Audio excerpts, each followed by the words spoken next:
cái nơi khi bây giờ thao ai học chàng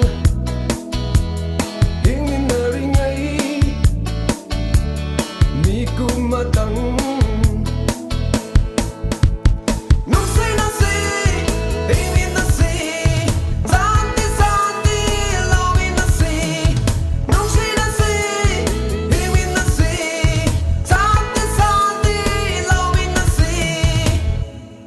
lan pom đi ấy coi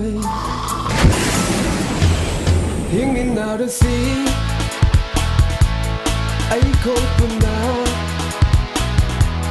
sa min nào